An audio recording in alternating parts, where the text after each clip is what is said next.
నమస్కారం. శ్రీనిలయం కార్యక్రమానికి స్వాగతం.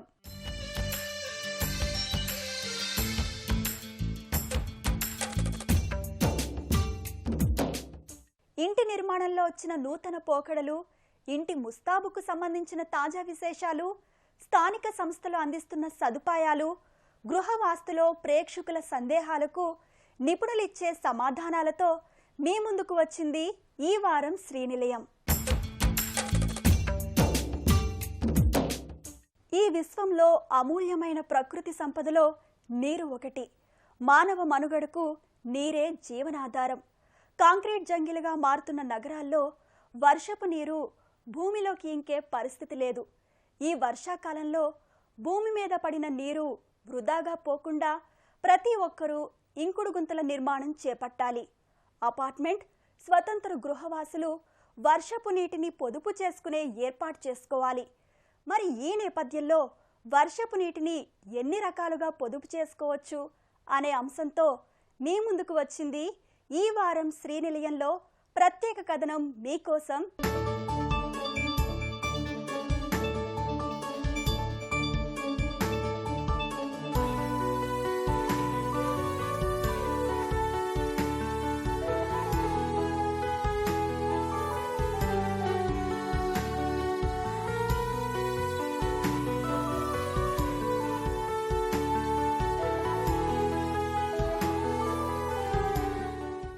ఈ సృష్టిలోని ప్రతి ప్రాణికి ప్రాణాధారం నీరు.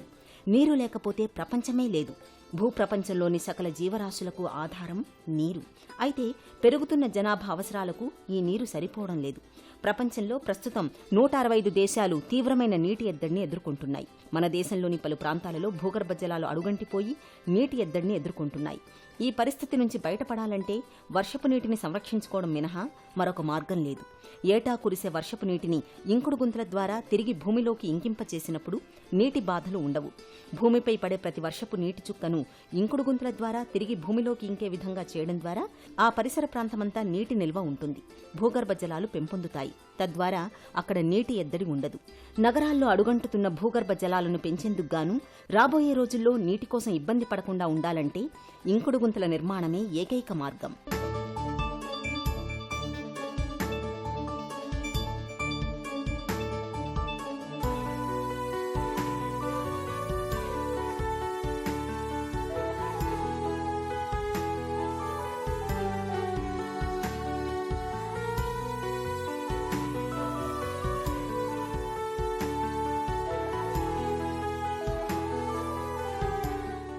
వచ్చేది వర్షాకాలం.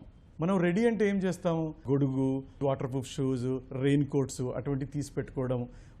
వర్షాకాలంలో వాటర్ నుంచి మనం ప్రొటెక్ట్ చేయడానికి మనకు కావాల్సిన అన్ని పద్ధతులు మనం రెడీ చేస్తాం. మన ఇండిపెండెంట్ హౌస్ అయినా, అపార్ట్మెంట్ అయినా, కమర్షియల్ బిల్డింగ్స్ అయినా, క్లబ్ హౌసెస్ అయినా, స్కూల్ బిల్డింగ్స్, ప్రతి బిల్డింగ్కి టెర్రస్ ఉంటుంది. ఆ టెర్రస్లో పడ్డ వాటర్ క్వాంటిటీ చాలా ఎక్కువ ఉంటుంది. అయితే ఈ ఎక్కువ పడిన క్వాంటిటీ సరిపోయేంత మనకు కావాల్సిన స్టోరేజ్ ట్యాంక్స్ మనం ప్రిపేర్ చేసుకోవాలి. ఓపెన్ స్పేసెస్ ఉంటే వాటర్ బాడీస్ క్రియేట్ చేసుకోవాలి. సో ఇటువంటి వాటర్ స్టోరేజ్ ట్యాంక్స్ కానివ్వండి, వాటర్ బాడీస్ కానివ్వండి, దీనివల్ల మనకి ఆ ఒక రీయూజ్ చేయడానికి అవకాశం ఉంటుంది.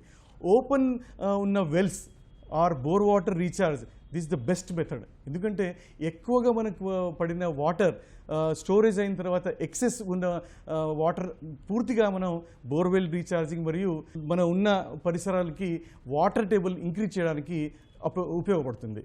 భూగర్భ జలనీటి మట్టాన్ని పెంచడం ప్రతి ఒక్కరి బాధ్యత. ఇందుకోసం వర్షాకాలం రాకముందే ప్రతి ఇంటి ముందు ఇంకుడు గుంతల నిర్మాణాలు చేపట్టాలి. మన ఇంటి ఆవరణలో ఉన్న బోరుబావికి సంవత్సరమంతా నీరు పుష్కలంగా అందాలంటే వాననీటి ఇంకుడు గుంతలే ఏకైక మార్గం. 250 గజాల నుండి 500 గజాల స్థలంలో ఉన్న ఇంటి ఆవరణలో 4 అడుగుల వెడల్పు, 6 అడుగుల పొడవు, 8 అడుగుల లోతు ఉండేటట్లుగా గుంట తీయాలి. గుంట లోపల నలువైపులా అడుగు భాగంలో ఎక్కడా సిమెంట్ ప్లాస్టరింగ్ చేయకూడదు. మట్టి గుంటలో సగభాగం అంటే 4 అడుగుల మేర 60 మిల్లీమీటర్లు లేదా 40 మిల్లీమీటర్ల గ్రానైట్ రాళ్లు వేయాలి. వాటిపైన 2 అడుగుల మేర 20 మిల్లీమీటర్ల కంకర చిప్స్ వేయాలి. దానిపై 3 అంగుళాలు మాత్రమే బటానా లాంటి లేదా దొడ్డు ఇసుక వేయాలి. ఇలా చేయగా మిగిలిన అంగుళాల గుంట లోపలి భాగమున మాత్రమే సిమెంట్ ప్లాస్టరింగ్ చేసుకోవాలి. ఆ తర్వాత 1 అంగుళం ప్రదేశాన్ని ఖాళీగానే ఉంచాలి. గుంట చుట్టూ 9 అంగుళాల గోడ భూమిపై నుండి 6 అంగుళాలు లేదా 1 అడుగు పైకి కట్టుకోవాలి. ఆ తర్వాత ఇంటి పైభాగం మీద పడే వాన నీరు ఇంకుడు గుంతలోకి వచ్చే విధంగా 6 అంగుళాల పైపును ఇంటి పైభాగం నుండి ఇంకుడు గుంటలోనికి ఏర్పాటు చేసుకోవాలి. ఈ విధంగా నిర్మించిన ఇంకుడు గుంత ఎంత పెద్ద వాన కురిసినా ఆ నీటిని పీల్చుకోగలుగుతుంది.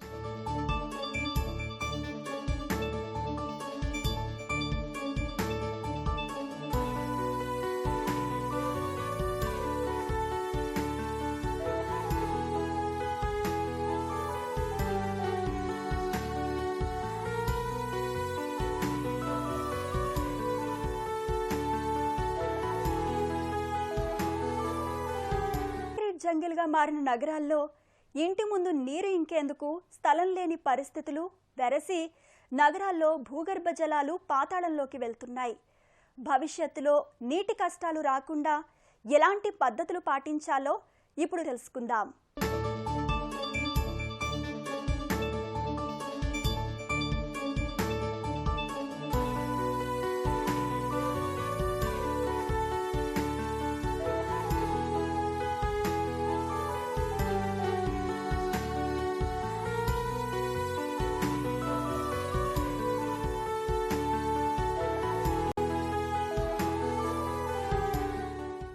ముఖ్యంగా అపార్ట్మెంటు వాసులు తమ తమ ప్రాంతాల్లో నిర్మించిన ఇంకుడు గుంతలను శుభ్రం చేసుకోవాలి.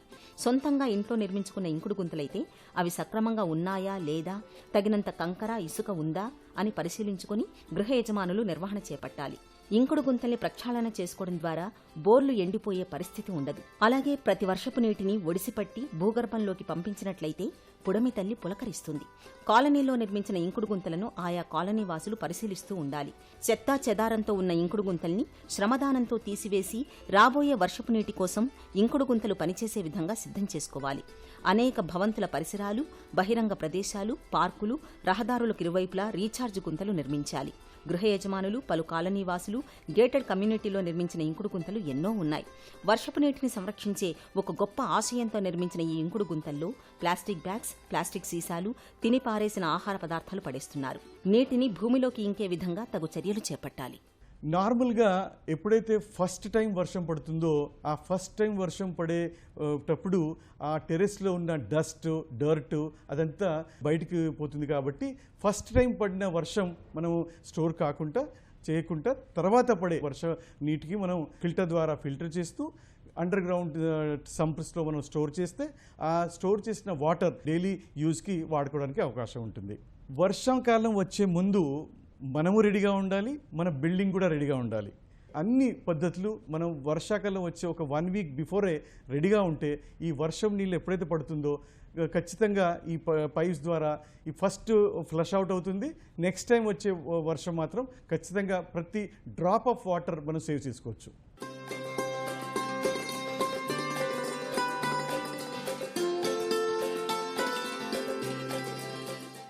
వాన నీటిని ఎన్ని రకాలుగా భూమిలోకి ఇంకే విధంగా ఏర్పాటు చేసుకోవచ్చో ఇప్పుడు నిపుణుల మాటల్లో తెలుసుకుందాం.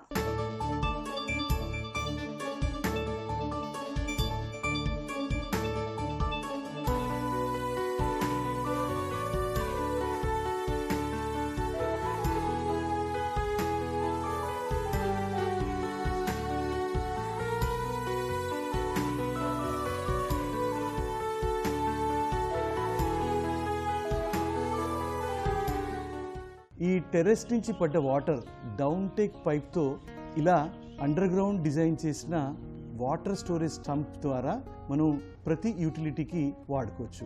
మనం ట్రెడిషనల్గా చూస్తే మనకు ఇంటికి కావాల్సిన వాటర్ వర్షం ద్వారా లేక్ ద్వారా మనకు ప్లాంట్కి వచ్చి ప్లాంట్ నుంచి పైపింగ్ నుంచి ఇంటికి రావడానికి ఒక కాంప్లెక్స్ సిస్టమ్.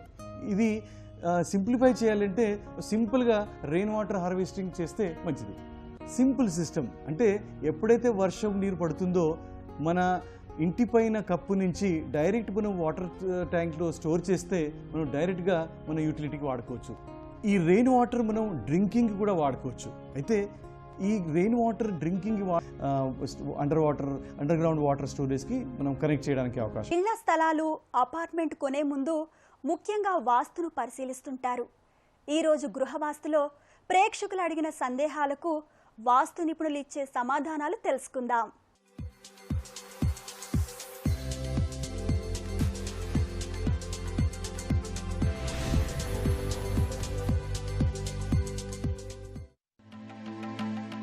నెల్లూరు నుంచి శ్రీనివాస్ గారు తమ ప్రశ్నని ఈ విధంగా వ్యక్తపరుస్తున్నారు. అపార్ట్మెంట్లో మా ఫ్లాట్ తూర్పు భాగంలో ఉంది. ఫ్లాట్ కు ఆగ్నేయ, వాయువ్య భాగాలు కట్టయింది. బాల్కనీ ఈశాన్య భాగంలో తూర్పు వైపు మాత్రమే ఉంది. ఇలా ఉండవచ్చునా? మాకు తెలియచేయండి అంటూ అడుగుతున్నారు. అతి ముఖ్యమైన దిక్కులైన ఆగ్నేయం, వాయువ్యము తగ్గడం వలన ఆ గృహానికి ఎక్కువ దోషాన్ని కలిగించి ఎక్కువ చెడు చేసే అవకాశం ఉంటుంది. కాబట్టి వీలైనంత వరకు గృహం మారితే మంచిది. అదేవిధంగా ఈశాన్య వైపు మాత్రమే బాల్కనీ ఉండి తూర్పు వైపు, ఆగ్నేయ వైపు లేకుండా ఉండటం అనేది అంత ఉత్తమమైనది కాదు. కాబట్టి అపార్ట్మెంట్లోని ఫ్లాటు, స్లాబ్ కానీ లేదా ఫ్లాట్ కానీ చతురస్రము లేదా దీర్ఘ చతురస్రాకారంలో మాత్రమే ఉండాలి. అట్లు కాని పక్షంలో గృహం మారుట మంచిది. అట్లా వీలు కాని పక్షంలో వాయువ్యానికి, ఆగ్నేయానికి, ఈశాన్యానికి సంబంధించిన దిక్కులకు సంబంధించిన యంత్రాలను ప్రతిష్ఠించుకొని, మధ్యంతరం ప్రతిష్ఠించుకొని తరచుగా వాస్తు పూజ నిర్వర్తించుకునడం వలన కొంతవరకు దోషం పరిహారం అవుతుంది.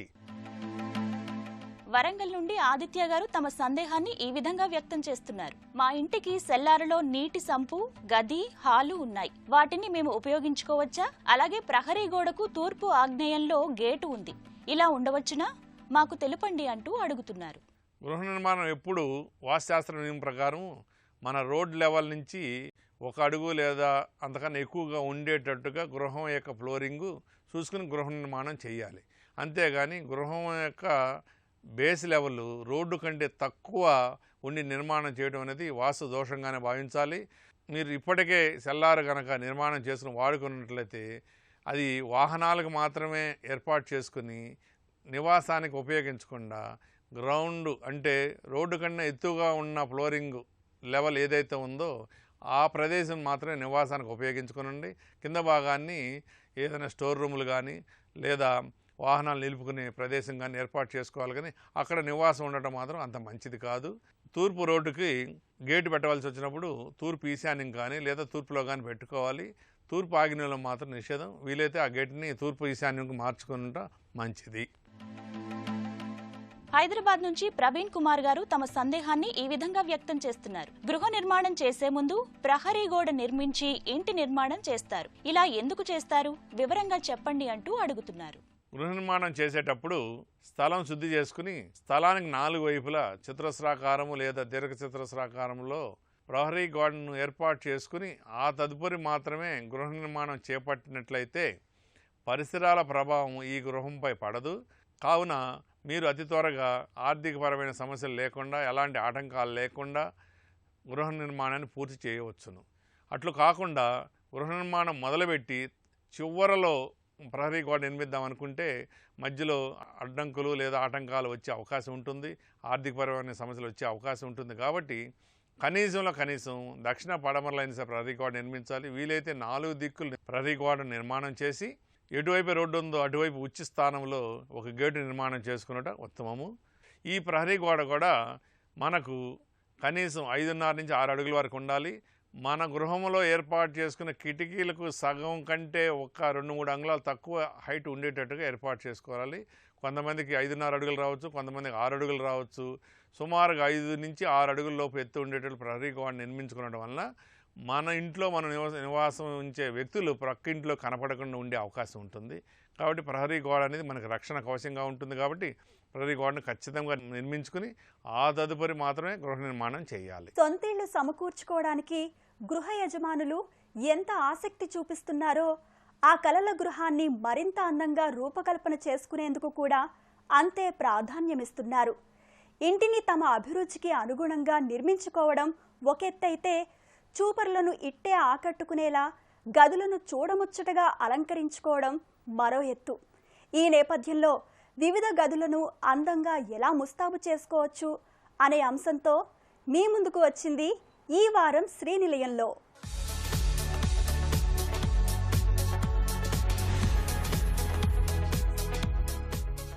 ఇంటికి వచ్చిన బంధువులను ఇట్టే ఆకట్టుకునే విధంగా ఇంట్లోని గదులను ఎలా ముస్తాబు చేసుకోవచ్చో ఇప్పుడు నిపుణుల మాటల్లో తెలుసుకుందాం. యూజువల్గా లావిష్ ఆర్ స్పేషియస్ హౌసెస్లో వెళ్ళినప్పుడు కొన్నిసార్లు మనకి ఈ పిల్లర్స్ అనేవి అవాయిడ్ చేయడానికి అవ్వదు అండి. సో ఆ పిల్లర్స్ని అలానే ఉంచి దాని మీద పెయింటింగ్ వాల్పేపర్ సింపుల్గా వేసి వదిలేకుండా దానికి అడిషనల్గా ఒక చిన్న ఫ్రేమ్ వర్క్ లాగా తీసుకున్నాం మనం. ఇంట్లో మనం ఏదైతే థీమ్ అనుకున్నామో వినియర్ థీమ్ని ఇక్కడ కంటిన్యూ చేసి ఈ స్పేస్కి తగ్గట్టు ఈ కలర్కి తగ్గట్టు కస్టమైజ్డ్ పెయింటింగ్ తీసుకున్నాం. ఇది కూడా చిన్న 3D ఎంబోజింగ్ వచ్చి స్పెషల్గా అట్రాక్టివ్గా కనిపిస్తుంది. లైక్ ప్రతి రూమ్లోకి వచ్చినప్పుడు ఒక చిన్న వావ్ ఫ్యాక్టర్ ఉంటే బాగుంటుంది. ఈ స్పేస్కి ఇది వావ్ ఫ్యాక్టర్. అంతేకాకుండా ఇది పూజా రూమ్కి ఎంటర్ అయ్యే ఎంట్రన్స్లో వస్తుంది. సో మనకు ఒక ట్రాన్సిషన్ ఫేజ్ లాగా పూజా స్పేస్కి వచ్చేటప్పుడు ఈ బుద్ధా పెయింటింగ్ ఒక ట్రాంక్విలిటీ తీసుకొస్తుంది, ఒక పీస్ని తీసుకొస్తుంది.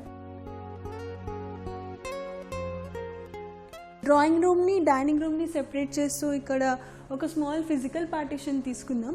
విజువల్గా మనకి ఎక్కడ బ్రేక్ లేదు. సో ఆ స్పేస్ని మనం లూజ్ అయిపోం. యూజువల్గా పార్టీషన్ తీసుకుంటే రూమ్ చిన్నగా అయిపోతుంది అన్న ఇంప్రెషన్ ఉంటుంది. వేరే మనం ఇట్లా పర్ఫరేటెడ్ CNC కట్ తీసుకోవడం వల్ల మనకి విజువల్గా ఎక్కడ బ్రేక్ జరగదు. జస్ట్ ఫిజికల్గా మాత్రమే అది ఒక పార్టీషన్ లాగా ఉంటుంది. ఈ పార్టీషన్ కూడా మనం ఇక్కడ మెటాలిక్ డ్యూకో తీసుకుంటారు. ఇది బార్డర్ లాగా తీసుకున్నాం. వినియర్స్ పేలి వినియర్ అనేది బార్డర్ లాగా తీసుకున్నాం. సో ఆ డిస్ప్లే కావాలి అనుకున్న చోట మనం క్లియర్ గ్లాస్ యూస్ చేస్తాము. లేదు అన్న చోట రెగ్యులర్ సాలిడ్ డోర్స్ యూస్ చేసుకోవచ్చు మనం. అట్ ద సేమ్ టైం ఇంత సటిల్గా వెళ్ళినప్పుడు ఎక్కడో దగ్గర చిన్న హైలైట్ ఫ్యాక్టర్ ఉంటే బాగుంటుంది. సో రెగ్యులర్గా ఈ మధ్యలో పాకెట్ వదిలే బదులు నైస్ ఇట్లా ఎల్ షేప్లో మనం ఒక పాకెట్ తీసుకున్నాం. సో దట్ ఇట్లా ఏదైనా డెకార్ తీసుకున్నా కానీ ఆ లైట్ అది పడి ఇంట్రెస్టింగ్గా ఉంటుంది. క్రాకరీ యూనిట్ కంటిన్యూషన్లో వచ్చిన నైస్ బ్రేక్ఫాస్ట్ కౌంటర్ అండి ఇది. ఈ breakfast counter kitchen and dining ఏరియాని మంచిగా బ్రిడ్జ్ చేస్తుంది. సో కిచెన్లో కుక్ చేస్తూ ఇక్కడ ఏదైనా మనం సర్వ్ చేసుకోవడానికి కానీ లేదా ఒక పర్సన్ క్విక్ బ్రేక్ఫాస్ట్ చేసి వెళ్ళిపోవడానికి కానీ ఈ ప్లాట్ఫామ్ మంచిగా హెల్ప్ అవుతుంది. ఒక డిజైన్ ఎలిమెంట్లో కూడా ఇది ఒక నైస్ పాకెట్ వచ్చింది. ఇంట్రెస్టింగ్ హ్యాంగింగ్ లైట్స్ వచ్చినాయి.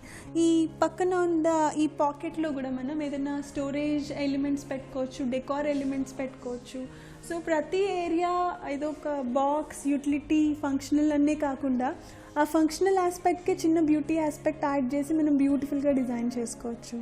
ఇది నేటి శ్రీనిలయం. ఈ కార్యక్రమానికి సంబంధించిన అభిప్రాయాలు, సందేహాలు మాకు తెలియజేయండి. మా చిరునామా Srinilayam, ETV, Ramoji film city, Hyderabad 5015112. మా ఈమెయిల్ అడ్రస్ srinilayam@etv.co.in. వచ్చే వారం శ్రీనిలయంలో మరికొన్ని తాజా అంశాలతో మళ్ళీ కలుద్దాం. అంతవరకు సెలవు. నమస్కారం.